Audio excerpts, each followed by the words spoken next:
Good afternoon, class 5th students. Before your exam, uh, I will completed all the chapters from volume 1. So today I will start volume 2. Okay, so volume 2 and the 7th chapter number 7, the British rule. जो British थे उनके rule कैसे थे, the British rule. Okay, British लोग का जो rule थे वो कैसे थे. Discuss the following. Do you know about any foreign ruler और कंट्री दैट रूल्ड इंडिया. कि आप लोग ऐसी कंट्री जानते हैं कि जहाँ पे जो एक अंग्रेज लोग, फॉरेन अंग्रेज लोग होते थे, उनका रूल है. Hyun Stang, a Chinese traveler, wrote in Vallabi, a city in Gujarat, there are about 100 houses or so who have 100 lakhs. There, the rare and valuable products of faraway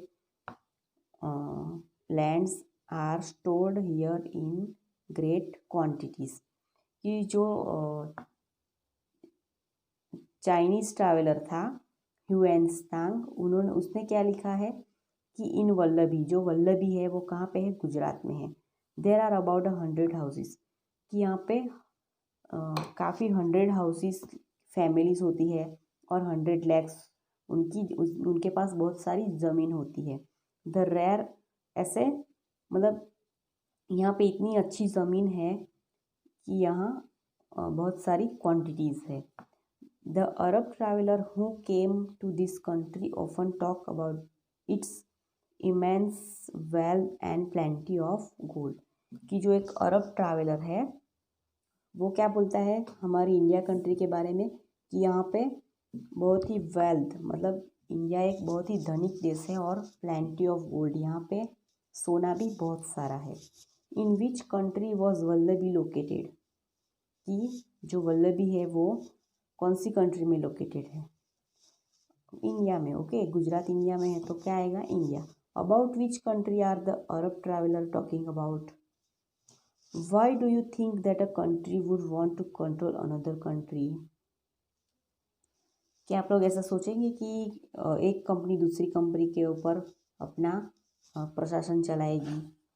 okay, then after arrival of the European traders, कि जो European व्यापारी थे वो हमारे India में आए थे, तो वो लोग कैसे व्यापार करते थे. द इन्वेडर्स एंड ट्रेडर्स, कि कुछ ऐसे आक्रामककारी और व्यापारी. Every year we celebrate 15 August as our Independence Day. कि हर साल हम लोग 15 अगस्त को हमारा स्वतंत्रता दिन मनाते हैं. Before 15 August 1947 the British ruled India. कि 15 अगस्त 1947 के पहले हमारे इंडिया में किसका रूल था, ब्रिटिश का, अंग्रेज़ों का. Okay, did you know that the British were not the only foreign ruler who ruled over India. कि आप लोग जानते हैं कि आप लोग जानते होंगे कि जो ब्रिटिश अंग्रेज थे वो नॉट ओनली फॉरेन, मतलब उनके उनके कंट्री में ही नहीं बल्कि हमारे इंडिया के ऊपर भी वो लोग अपना शासन करते थे. In earlier time India was one of the richest land in the world. Okay, पहले के समय में इंडिया क्या था, इंडिया वॉज द, उस टाइम में इंडिया कैसा था, रिचेस्ट लैंड, बहुत ही धनिक देश था. This attracted many foreign rulers and traders toward it. तो उससे क्या होता था, इंडिया एक बहुत ही अच्छा देश था, तो उससे सब लोग, बाकी देश के लोग बहुत ही अट्रैक्ट होते थे. Some of them attacked India to take away its wealth while others like the Mughals attacked India to rule over it. इसके चलते बहुत सारे कंट्री के लोगों ने क्या किया था, इंडिया के ऊपर अटैक किया था उसके ऊपर शासन करने के लिए. जैसे कि मुगल्स है, मुगलों ने भी इंडिया के ऊपर अटैक किया था. Okay, then after India was famous for its spices, cotton and silk cloth. कि इंडिया बहुत ही फेमस था स्पाइसेस, मसालों में, कॉटन, सिल्क क्लोथ में. ओके, मसलिन, मसलिन मतलब जो मलमल होता है, एक तरीके का कपड़ा। एंड प्रीसियस स्टोन्स मतलब जो पन्ना बोलते हैं ना, प्रीसियस स्टोन्स मतलब पन्ना, like ruby, emerald, diamond and pearl. कि उस टाइम पे इंडिया में बहुत सारे मतलब ऐसे खजाने थे, मतलब स्टोन्स थे, डायमंड्स थे, तो उससे वो लोग जो अंग्रेज़ लोग थे वो बहुत ही अट्रैक्ट होते थे। This goods were in great demand in all parts of the world, और इसकी बहुत ही डिमांड होती थी पूरे वर्ल्ड में, स्पेशली यूरोप, ज़्यादातर यूरोप में। So traders from all over the world came to India to buy this goods.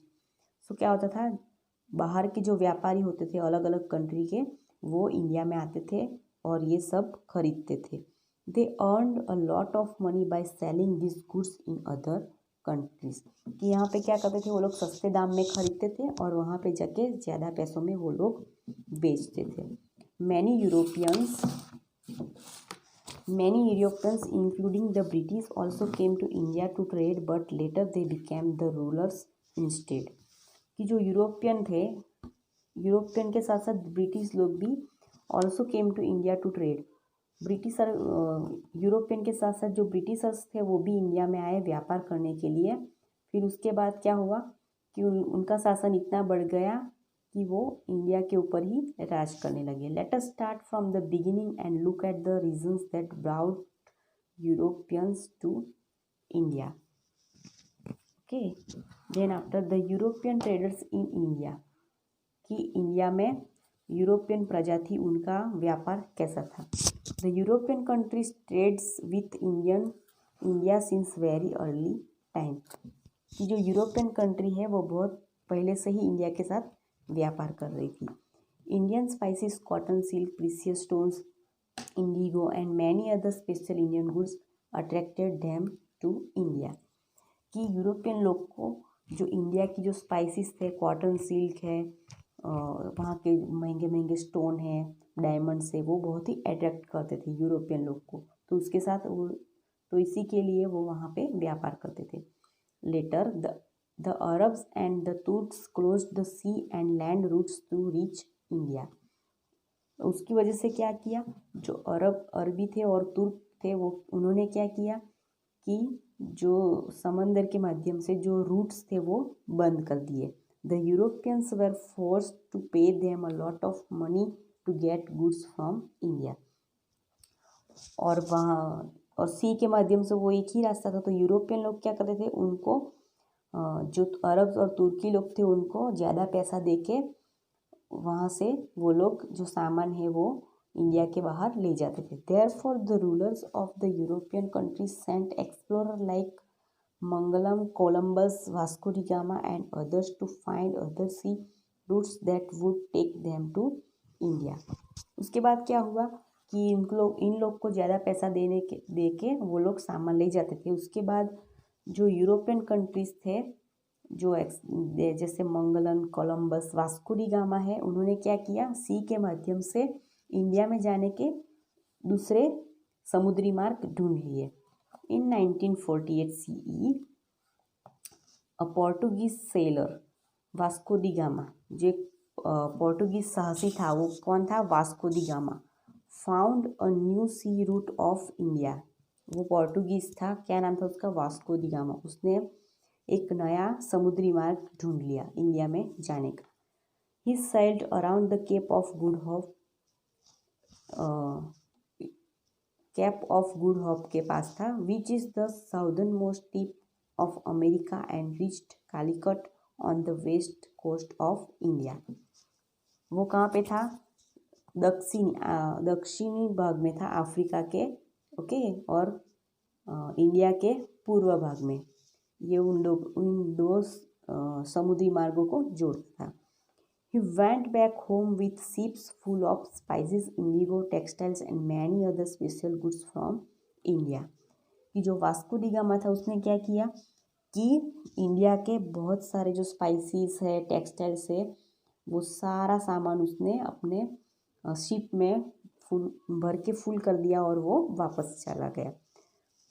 The Portuguese traders wanted more, so they came back to India to get these goods।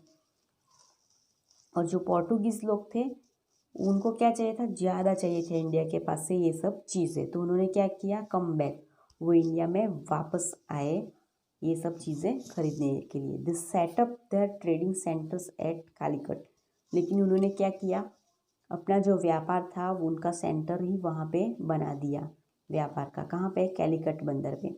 Cochin and Cannanore on the west coast of India, from where they sent spices, silk and the indigo goods their own lands, कि जो कोचीन और कुन्नूर थे वो India के west side के थे, वहाँ पे वो लोग क्या करते थे, फ्रॉम वेयर दिस सेंट, और वहाँ से वो लोग क्या बेचते थे, स्पाइसी, सिल्क और Indian goods their own lands. Soon many of them settled in Goa and finally captured it, और वो लोग कहाँ पे सेटल हो गए, गोवा में, और वहाँ पे उन्होंने अपना व्यापार जमा लिया।